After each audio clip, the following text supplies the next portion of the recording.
¿Sabían ustedes que cuando el Señor le dio la instrucción a Abraham en Génesis 15:5 y le dijo, sal de tu casa, levanta tu mirada al cielo y cuenta las estrellas en caso de que puedas?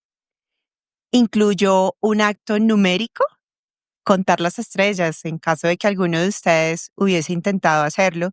En mi caso particular, me es muy difícil asegurar que no he repetido alguna de las estrellas que ya he contado. Este componente numérico me gusta y espero que también algunos de ustedes estén interesados en entender por qué el contar, en este caso para Abraham, o el uso de los números, hace parte de la vida del ser humano, en todas las áreas en las que específicamente utilice los números.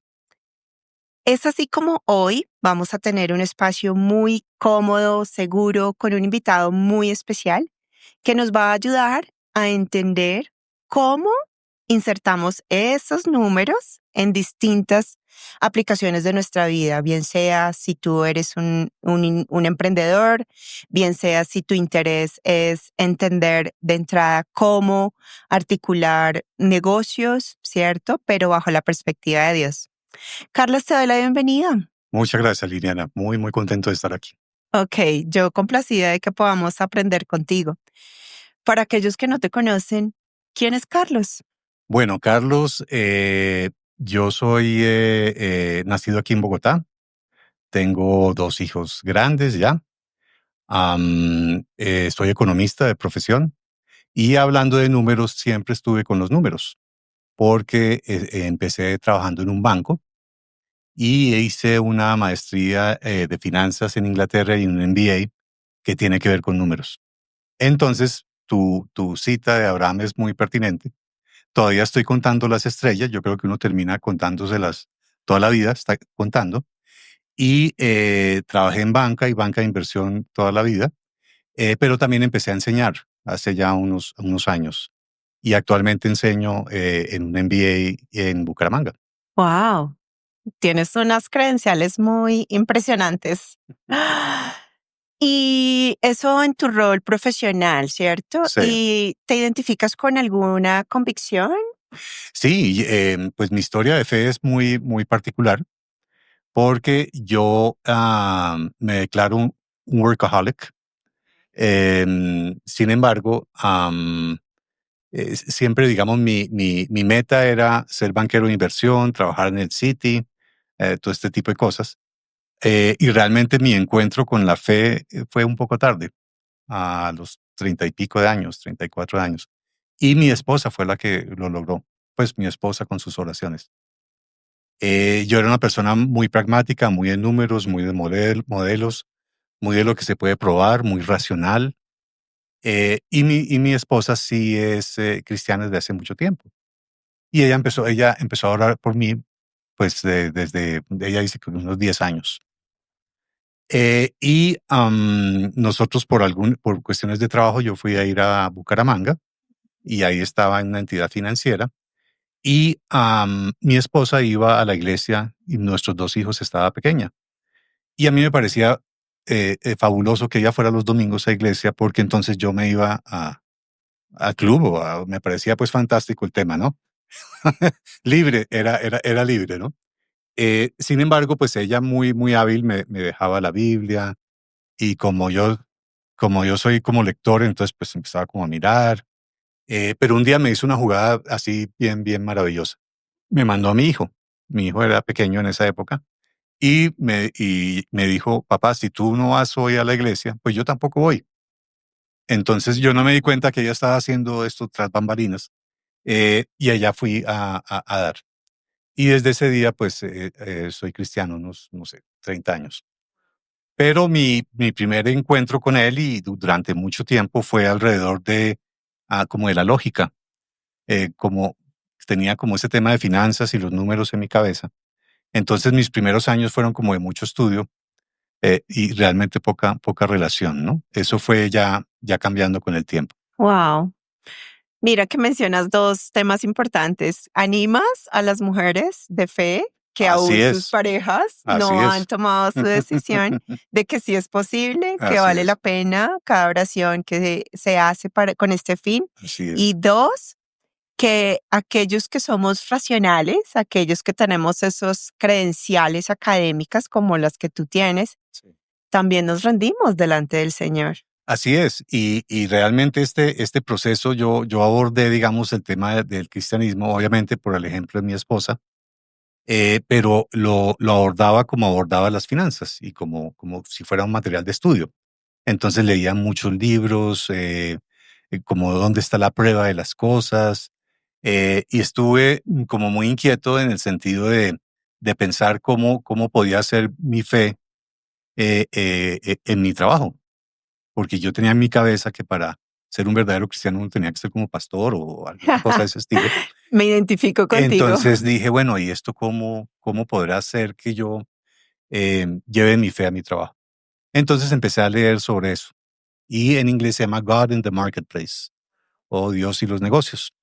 Y empecé a leer sobre esto y un día en una oficina, yo te conté esa parte, vino alguien de un club rotario, un club Kiwanis en Bucaramanga. Y empecé a contarle esta historia, mi historia de fe, pero no como evangelizándolo, sino como diciéndole, mire, encontré a Cristo, pero como que no lo tengo como aquí en la matemática de mi cabeza, pero estoy haciendo esto. Entonces él le quedó como sonando y me dijo, oye, ¿por qué no vienes al Club Kiwanis y nos das una conferencia? Entonces, pues yo le dije, pues bueno. Entonces él me mandó una carta toda solemne que decía acá, el Club Kiwanis invita a Carlos a dar una conferencia de Dios y los negocios. Y él le puso el título. Entonces yo lo llamé y le dije, ¿de verdad usted quiere que le dé una conferencia como a 100 personas, la mitad agnóstica, la otra mitad atea, sobre Dios y los negocios? Y me dijo, sí. Y le dije, bueno, pues, y ahí empecé como a compartir y a mirar más este tema de cómo es la fe y cómo se relaciona, digamos, con el trabajo. Wow. Es un título que seguro, si yo lo veo en un flyer, caminando por las calles, Dice, eso voy a no decir, es compatible, sí. esto no está, no hace match, Así ¿no? es, no hace match. Y ese es un punto que podemos anclar en esta primera parte de la Claro que conversación y sí, es que el Señor está presente en todo, así es, ¿sí? Aborda negocios, ideas, acciones y demás áreas estratégicas. así es. Entonces, vamos a iniciar esta conversación, Carlos, entendiendo primero, si te parece bien, en tu rol de empresario o en tu Sí, rol corporativo, si nos puedes como ir un paso atrás y contar cómo en ese momento, sin definirte tú como creyente, sí. ¿sí?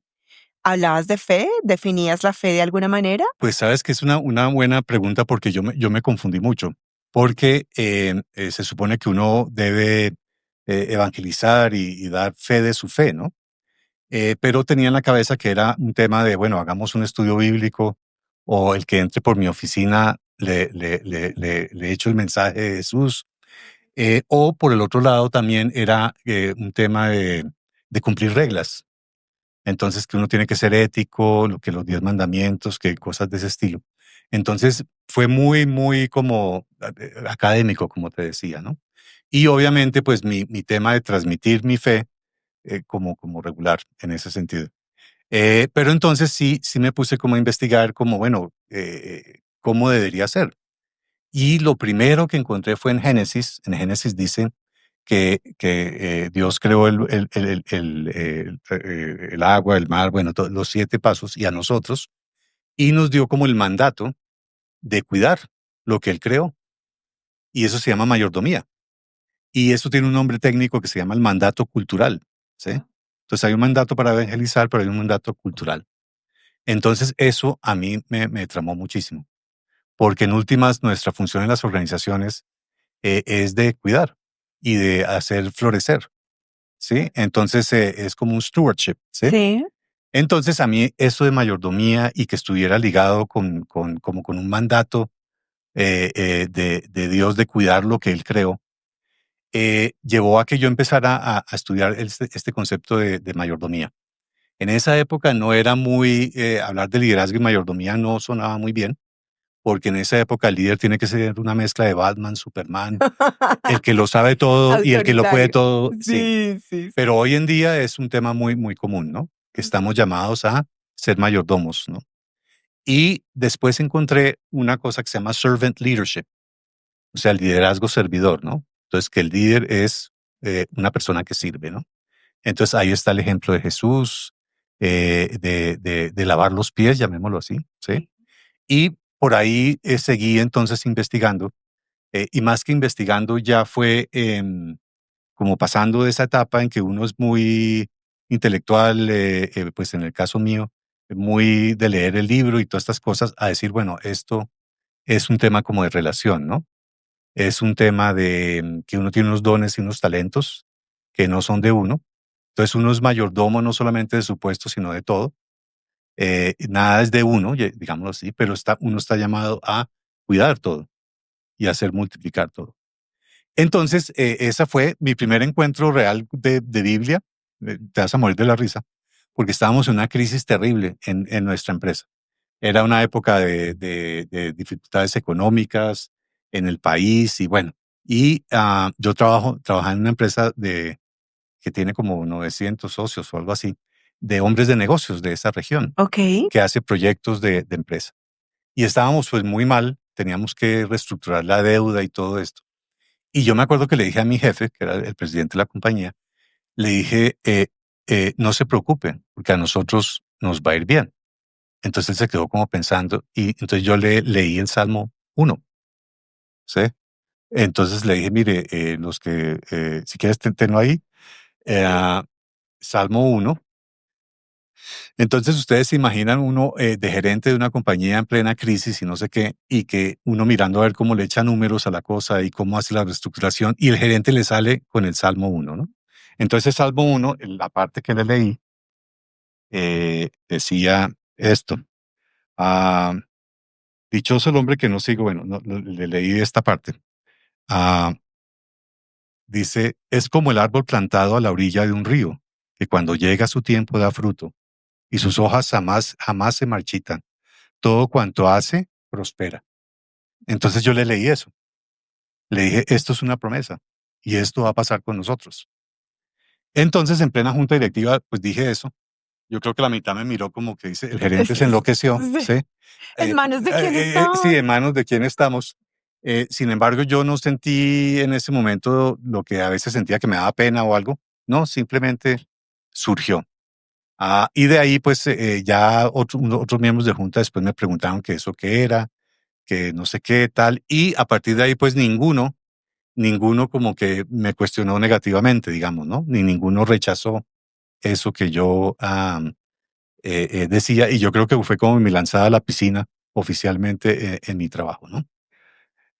Entonces, digamos, de ahí en adelante fue todo un tema de seguir desarrollando este concepto de mayordomía, de propósito, el propósito personal, el propósito empresarial, qué es una empresa honorable desde el punto de vista de que no es solamente un tema de cumplir reglas, sino de entender que tenemos una misión, un propósito de florecer, de hacer florecer, de ser líderes servidores, de impactar a la sociedad de una manera positiva. Entonces, esa ha sido como la historia. No ha sido una historia de, ¿cómo se dice eso? Como de, te voy a presentar a Jesús, no, Ok, ok, ok. Sí, sí, sí. sino más bien como de este estilo. Sí, me imagino estando yo en una sesión corporativa y que alguien emplee un versículo, una porción bíblica para hablarme, para darme respuesta a A una un crisis en challenge este de caso, ¿no? negocio. Sí, sí, sí. Sí, me impresionaría muchísimo. Sí, Sí, sí, sí. seguro. Así como muchos quedaron curiosos y dijeron, ¿de dónde está leyendo A este eso? que le pasó, sí. Bueno, partiendo de una experiencia como esa que tú nos compartes, en donde podríamos pensar que tu apreciación, la interpretación de Dios para ti era transaccional. Mucho Sí. relacional. Era como en finanzas tenemos algo que se llama la reciprocidad. Entonces, en un banco, cuando tú estás en un banco, yo estuve en temas de crédito y hacíamos estudio de riesgo, ¿no? Entonces, si yo te iba a prestar a ti, lo que hacía era que metía tu cuenta corriente, los ahorros, los CDTs y no sé qué. Y siempre me preguntaban, pues no solamente si era solvente, si el proyecto era viable, sino cuál es la reciprocidad.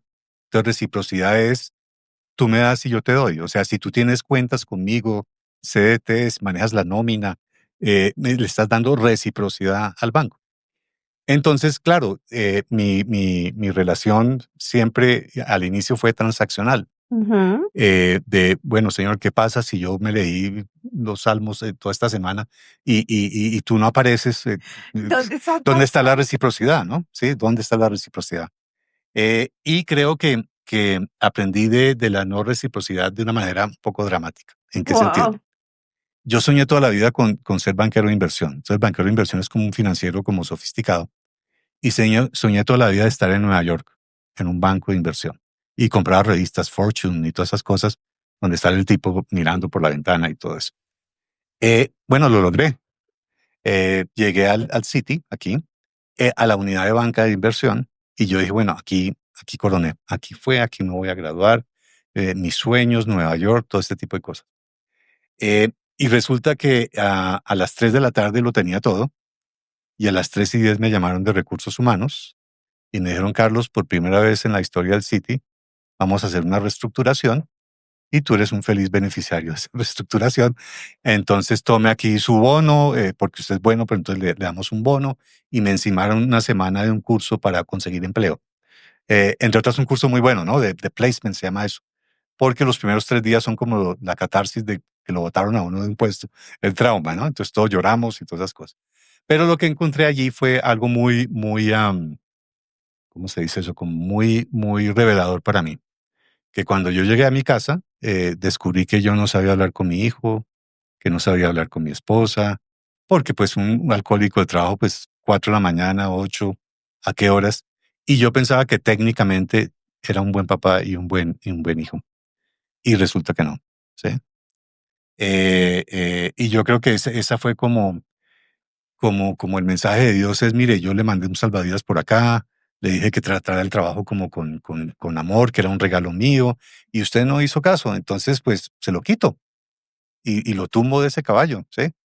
Y así fue. Entonces me di cuenta de eso y yo dije, uy, mis prioridades están volteadas, ¿sí? Entonces Dios, la familia y por allá el trabajo, ¿no? No, en un lugar donde yo lo había puesto, descubrí que había hecho un ídolo del trabajo. Y ese fue como mi gran remesón, digamos ¿cómo se dice eso? Como una caricia fuerte del Señor para mí. Sí, Eh, una sí, ayudada. sí, una ayudada de esas estilo lo que hizo con Pedro o algo. Entonces, a partir de ahí, entonces, curiosamente, volví a Bucaramanga, al sitio donde yo había trabajado, y fui a Nueva York muchas veces, y fui banquero de inversión.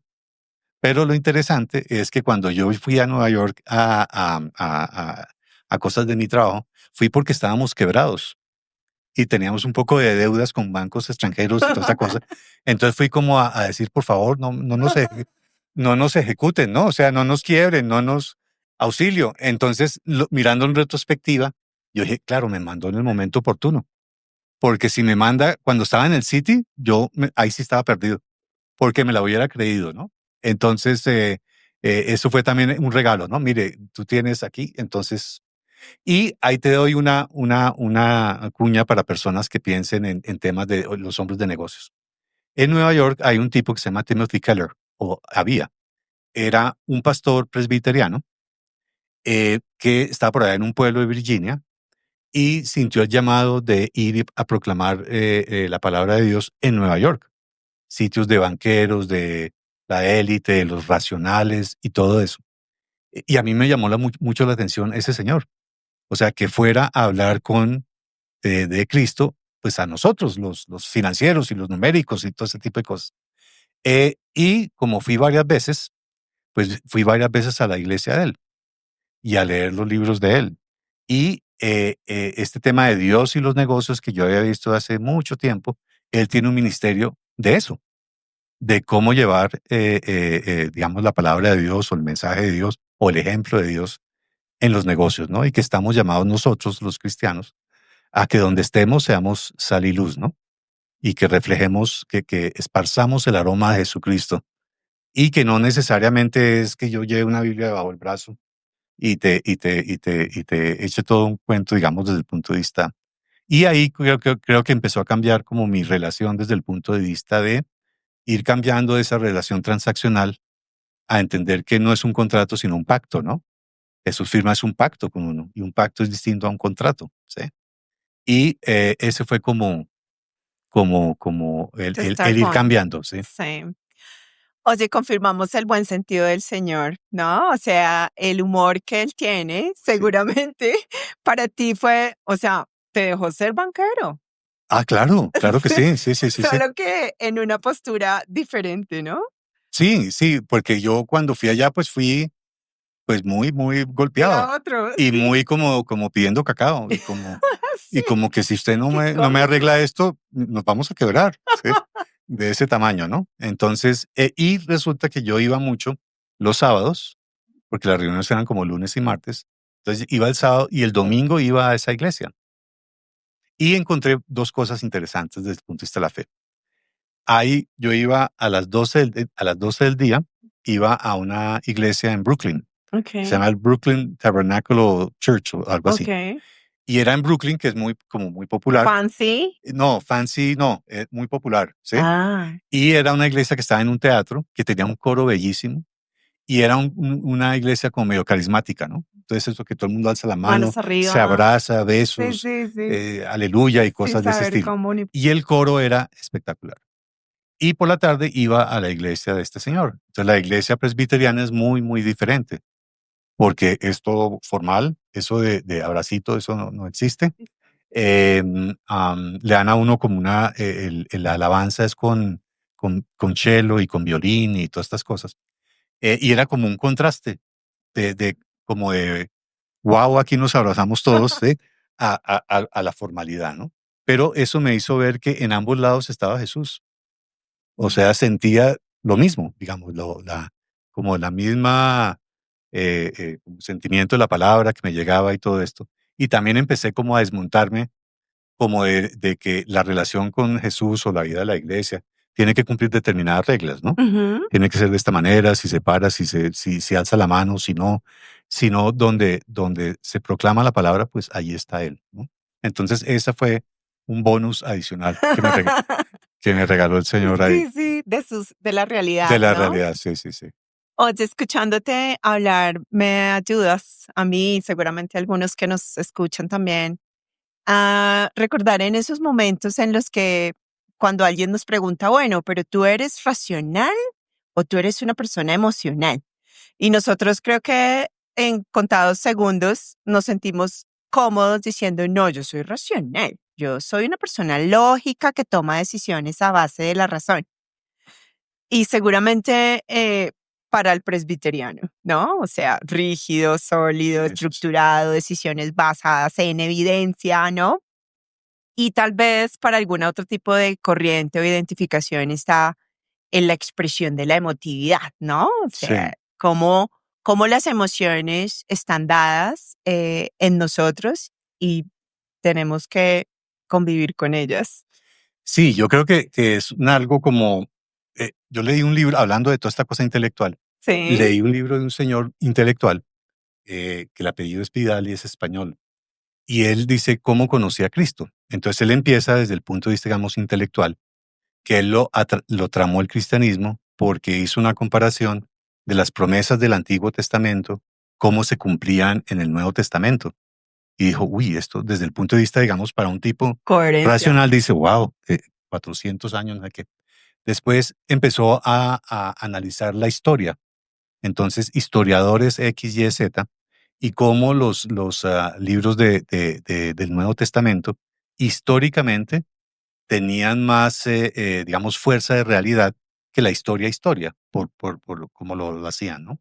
Él se preguntaba por qué Lucas es un médico y escribió un libro de Lucas, Sí, sí. ¿sí? Y cómo un médico como que escribe todas esas cosas y por qué aparecen en los libros del Nuevo Testamento las genealogías y todo este tipo. Sistemático. Exactamente.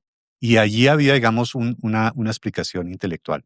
Entonces, cuando yo hablo con mis amigos sobre temas de fe, les digo, ¿ustedes se imaginan que un médico escriba un libro y que eso se lo encargó un hombre de negocios a que escribiera ese libro?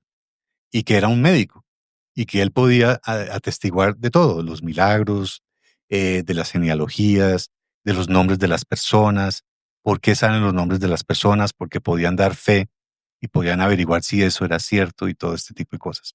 Entonces, esa fue otra razón como intelectual, ¿no? Que uno dice, esto armoniza, son 60 y pico libros, todos con una coherencia, es una misma historia, no son Brillante. historias diferentes. Entonces al intelectual eso Nos seduce. lo seduce a uno, Sí, ¿no? claro. Pero a mí no me sedujo eso al final, porque al final, después de no sé cuántos capítulos como explicando a Cristo y el cristianismo de una forma así como para nosotros, de "Uy, esto, listo, check, check, ahora sí estoy convencido".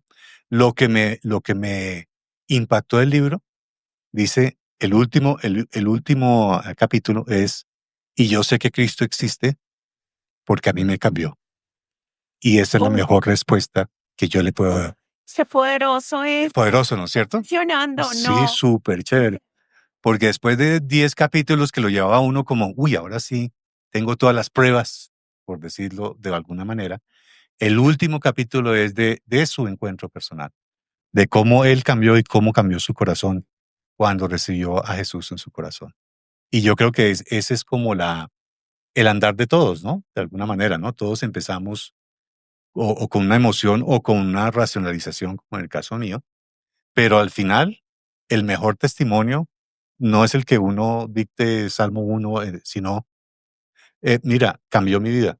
Y mi testimonio cristiano es, mira, a mí me cambió. Y eso es lo mejor que te puedo decir. Eso fue lo que es el proceso como de cambio que he tenido. Sí, de mucho impacto lo que acabas de decir. Chévere, ¿no? O sea, Sí, sí, sí. allá es donde deberíamos todos estar inspirados para llegar. Aquella fe Mm. que es visible para aquellos que no la tienen. Pero el punto ahí que también he descubierto es que es un proceso que dura toda la vida, ¿sí? Y en el caso mío, por ejemplo, para mí era muy importante estar con gente importante. Y yo me acuerdo que hacía unos osos espectaculares porque estaba en una junta directiva y yo decía, uy, estoy con gente importante, yo tengo que decir algo importante. Y pasaba el tiempo y no había dicho nada importante. Y dije, uy, se va a acabar la reunión y no he dicho nada importante con gente importante. Claro, y cuando decía algo, pues me salía como una babosada, ¿sí? Y cuando uno hace el trabajo un ídolo, pues uno sufre ¿de qué? De perfeccionismo, de control, de agradar a todo el mundo y cosas de ese estilo, ¿no? Y de como el aplauso de ese tipo de personas. Pero a mí me enseñó otra enseñanza de eso, es que el verdadero significado está en lo más anónimo y en lo más chiquito que uno se pueda imaginar. Y me pasó de la siguiente manera. Yo dicto clases y en esa época pues ya estaba en otro trabajo, en un trabajo más académico. Pero me habían dicho que chao, que no iba a estar más allí. Entonces yo dije, uy, otra vergüenza, pues en fin. Entonces, ya habían nombrado mi reemplazo y yo le dije al rector, le dije, hombre, ¿por qué no presentas a mi reemplazo en esta reunión tan importante que va a haber por la tarde, donde están todos? Entonces me dijo, pues buena idea, pero yo tengo que decir en esa reunión pues que tú te vas, ¿no? Era como que le quitan a uno los galones delante de todos, ¿no? Entonces dije, pues bueno, yo ya estaba más maduro, digamos, en esos temas. Sin embargo, por la mañana llegué a clase, a una clase de pregrado, y eran 6 de la mañana, la universidad muy sola, y entré al salón y había un solo alumno. Entonces ahí mismo el diablo le empieza a hablar a uno y le dice, sí, usted es un perdedor. Ni siquiera sus alumnos vienen a clase. Aquí con esta sola personita, y encima de eso lo van a terminar de echar esta tarde delante de todo el mundo y no sé qué. Pero mírate lo que pasó. Apenas entré, era una alumna. Ella apenas me vio, hizo cara como de, miércoles, tengo al profesor para mí sola, y sacó su cuaderno, y como que se cuadró como diciendo, esto es lo máximo, ¿no? Entonces ahí entendí que estaba buscando lo máximo donde no era lo máximo, sino en las pequeñas personas, en los pequeños detalles, en la mayordomía, en servir. Y ese día di mi mejor clase, Ah, Dios. con una sola alumna, sin que Sí, nadie aplaudiera, sí, sí, sí. solamente verle los ojos de felicidad. Y yo creo que esos ojos de felicidad, el Señor se los ayuda a ver a uno, ¿sí? Son los momentos de gracia, son los momentos Sí, de, yo creo que en la medida en que pase uno de la transacción sí. a la relación, esos momentos de asombro, de como de belleza, uno empieza a verlos, ¿sí? Y están en los lugares donde, donde uno creía que estaban, no, no están ahí. Están en la alumna, están en el servicio, están en el servicio. Ujú. Y yo creo que ese es un proceso que dura toda la vida, Sí, pienso yo. sí, sí, sí. Mm, Nos haces tanto bien al compartirnos dos cosas. Uno, esto es un camino así que es. toma tiempo, Sí, porque también aquellas personas que estamos acostumbrados a entregar resultados, tú así sí. sabes, Y lo ¿no? En el miden a mundo uno, sí. corporativo, en donde tenemos timelines con los que debemos cumplir, achievement, milestones, y entrar a entender que esto no hay un cuándo se acaba, ¿no? Y no hay una visibilidad de solo sabemos el resultado, seremos transformados, Así es. pero en el proceso sí, qué necesidad tan grande Sí. tenemos de Y al final el tema es que uno esté disponible, availability, ¿no? Entonces es, señor, yo estoy disponible. Yo no sé usted cómo habla, pero yo quiero oír tu susurro apacible, ¿no? Entonces en el Antiguo Testamento ahí está la historia de Elías, que Elías se enfrenta a los profetas de Baal y los reta a que a poner esa cosa de fuego, ¿sí? Y dice, bueno, comparemos aquí dioses a ver cómo funciona esto. Y pues Dios manda el fuego al fuego de Elías. Entonces después de eso uno diría, no, este Elías es 100% porque lo vio y lo, sí, pero después Jezabel lo acecha, lo amenaza y él sale corriendo y le da la depre y todo ese tipo de cosas. ¿Y qué hace Dios con él? Pues le da de comer, lo cuida, le dice que vaya a dormir, sí, y cuenta la historia que él sale y dice, y vino una gran bola de fuego, pero allí no estaba el Señor. Y vino un gran viento, no sé qué cosas, pero ahí no estaba el Señor. Y después que Elías oye un susurro apacible y que Dios le dice, ¿qué haces aquí, Elías? Y entonces yo quisiera que uno pudiera siempre oír ese susurro apacible. Y yo creo que ese es pasar de la transacción a la relación. De oír esto como, Carlos, tú qué haces aquí en el City creyéndote la última Pepsi-Cola del desierto. O tú qué haces aquí, o mira, aquí estoy yo, esta niña, esta pequeña belleza de tu alumna, eso es amor, eso es servicio, eso es, ¿eh? Y yo creo que toda la vida. Yo ahora estoy leyendo muchos libros de gente de mi edad. Entonces lo que dicen es que cuando uno llega a mi edad, uno puede mirar para atrás y lo bueno, lo malo, lo feo, todas esas cosas, los puede asimilar de forma tal que uno termina con un corazón de amargura, de resentimiento, de qué vaina, de qué injusticia. Esa es una forma. Y la otra forma es mirar para atrás y entender que todo lo que sucedió tenía un propósito, ¿sí? Y que lo bueno, lo malo, etcétera, al final le queda a uno un corazón de gratitud. Entonces, cuando uno puede mirar para atrás y en su corazón hay gratitud, eso quiere decir que sí, que el Señor está, digamos, ese último capítulo del libro, ese famoso, ¿no? Que aquel que empezó la buena obra en ti, la culminará en Cristo Jesús, que es Filipenses 1:6. oh Dios. El segundo elemento que nos traías es invitarnos a pasar a conocer al Señor de multitudes, al Señor que tiene un vínculo personal e Así es, íntimo. así es. A ese nivel que pasemos de hacer parte de las masas que se congregan en un lugar o que simplemente consideran que por asistir, ¿cierto? O ser parte de una denominación, congregación, Esto trasciende y invita a tener uno a uno con el Señor, ¿no? Como te pasó con esa estudiante que Así es, esperaba por ti y era todo lo que necesitabas. exactamente, sí. Entonces, eso pienso yo que no quiere decir que ir a la iglesia y digamos, y las disciplinas no se deban hacer, sino que se abordan de una manera diferente, ¿no? Entonces es como una relación con expectativa. Entonces, Señor, hoy ¿qué tienes para mí? ¿Sí? Ayúdame a mirar con tus ojos, ayúdame a sentir con tu corazón, ¿sí? Y ese es como el camino por siempre. Sí, sí, sí. Creo que podemos ir concluyendo desde el punto de inicio de la conversación y fue, nos invitabas a pensar cómo cuidar los recursos. Bueno, al igual que tu profesión, también soy economista, entonces entiendo ese rol de maximización o escasez de los recursos. Sí. Y tú decías, me cautivó que el Señor nos delegó recursos para cuidar. ¿Cómo consideras tú que los recursos de los que hoy disponemos, cierto? Llámese tiempo, recursos financieros, recursos humanos, sentimientos, emociones, hacen parte de la dotación que el Señor nos ha dado a cada uno, pero ¿de qué manera considerarías podríamos guiar a las personas que nos escuchan a hacer una administración óptima de esos recursos? Pues, a ver, yo creería que, digamos, una visión de la organización o del trabajo, uno puede decir, el trabajo está o la organización, su función es generar utilidades, ¿sí? Y eso es una opinión que existe. Y hay un premio Nobel que se llama Milton Friedman, que esa era la posición, digamos, de lo que debe ser una organización.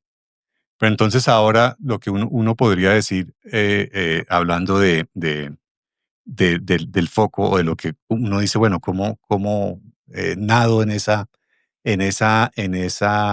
mar donde es resultados, presupuestos y cosas de estilo? Yo pensaría que hoy la organización son dos cosas: desempeño, que es lo que le enseñan a uno, rentabilidad, no sé qué, pero también salud. Entonces la salud es desempeño más salud. En la salud está el propósito. Y desempeño más salud en un balance da lo que hoy se conoce como sostenibilidad, que uno pueda, que a uno ya no lo miden solamente por lo económico, sino por lo económico, lo social y lo ambiental. A mí alguien, un empresario me dijo, hombre, yo ya tenía como 70 y pico de años y estaba mirando la sucesión de él, ¿no? Y me dijo, yo quiero que mi empresa sea una catedral. Y le dije, catedral, ¿cómo así? Entonces me dijo, no, ¿cuánto se demora uno construyendo una catedral? Pues mucho tiempo, ¿sí? ¿Para que dure qué? Pues mucho tiempo, ¿sí? Entonces yo quiero eso para mi empresa. Y a mí me tramó mucho como el concepto, ¿no? Y me tramó el concepto desde la perspectiva de que si tú trabajas pensando que estás construyendo una catedral, realmente el concepto de reciprocidad no está ahí, porque tú no vas a, duras 200 años haciéndola, tú no vas a ver el producto al final, pero hay un propósito allí, ¿sí? Que es lo que te mueve, ¿no? Entonces pienso que el tema de como de mirar el propósito y el propósito que Dios tiene con uno y que uno tiene una identidad en Él, que uno es hijo de Él, que es embajador de Él y que uno trabaje y funcione desde la identidad de uno, ¿sí? Yo creo que ese es como una garantía de que las circunstancias no lo van a abrumar a uno, porque siempre va a haber circunstancias, buenas, malas, regulares, ¿sí? Pero si uno es mayordomo y rendidor de cuentas, ¿sí? Entonces, porque es mayordomía y accountability, ¿no? Entonces estamos llamados ¿a qué? A rendir cuentas, ¿sí? Y el Señor nos habla de eso, ¿sí? Mayordomía, rendir cuentas, pero con el tema también de la gracia, ¿no? Porque cuando uno piensa en mayordomía, rendir cuentas en el sentido de que si no pasa esto, me van a castigar, y voy a perder pues el Señor, ese no es el mensaje de Dios, de Jesús. Es si tú crees en mí, yo te recibo y te sello con el Espíritu Santo y ya eres hijo mío. Entonces uno hace no para ganar el mérito, sino hace porque ama. Wow. ¿Sí? Entonces, si logramos que eso se vuelva una realidad en nuestra vida, Oh, de sí. que soy el hijo de Dios, de que soy un embajador, de que estoy llamado y yo hago porque alguien me ama, ¿sí? Y por lo tanto, como tengo ese amor y la prueba de ese amor es de Jesús en la cruz, ese amor me impulsa ¿a qué? A tres cosas. Dar palabras de vida, que lo que uno hable siempre sea en edificación. Hacer no solamente palabras de vida, sino acciones de bienestar, ¿sí? Tener cuidado con, o sea, estar atentos a que al ego, a todas estas cosas que viví yo y que seguramente vivimos todos en este proceso. Y al final es amar bien. Entonces, ¿cómo hacemos para amar bien? Y amar bien tiene que ser con el toque de Jesús, con la gracia de Jesús, Ujú. con el discernimiento de Jesús y con su sabiduría. Wow, qué estándares los que Ok. nos traes hoy. Están bastante altos y desafiantes. Pero el punto es ese, que no es un estándar. Ok. ¿Por qué? Porque es abrir el corazón y Él se encarga de eso, ¿sí?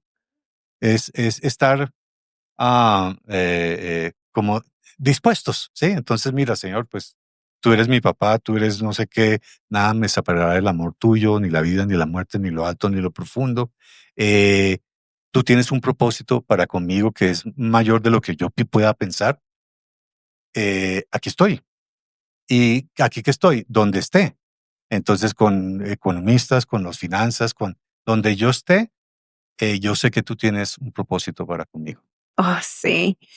Entonces, para las personas que han tenido la oportunidad de escucharnos y tienen ya una relación con el Señor Jesucristo, están dentro de la conversación que hicimos hoy. Hay un nivel de responsabilidad individual que seguramente será visible para un colectivo. Pero, ¿qué de aquellas personas que están un paso atrás y es simplemente no se identifican con ninguna corriente religiosa, convicción? Necesitamos empezar por el momento cero, es estar dispuestos, como menciona Carlos, para abrir nuestro corazón y darle la entrada. El Señor Jesucristo dice que Él está a la puerta y llama. Entonces, nuestra invitación para ti que nos escuchas es: asegúrate que escuchas el llamado a la puerta y la abres. Y lo demás, seguiremos tus Así recomendaciones, es, Carlos, así es. seguro. Nuestro mejor esfuerzo y sí, mantener, como mencionas, la disposición es parte de que el proceso inicia. Síganos en nuestros canales si este tema que escucharon hace parte de su interés. Si te parece bien, Carlos, si quieres proporcionar alguno de tus datos para que las personas puedan contactarte. Pues no, mi correo es c.chaverra27@gmail, pero puede ser por tu lado, Ok, ¿ok? ok, Mejor, ok. mejor porque yo soy como desordenado Sí. en eso. Vale, Bueno, escríbanos exactamente. en los comentarios, puede ser bajo este pod o síganos en nuestro canal Contando Estrellas. Y poco a poco vamos asegurando que traemos e invitamos personas que tienen una voz de fe que anima a una fe que es activa. Y con esta fe activa transformamos, ¿cierto? Bueno, nos vemos en un próximo episodio. Que estén bien. Gracias, Carlos, por No, a ti por la acompañarnos. invitación. Muchas gracias.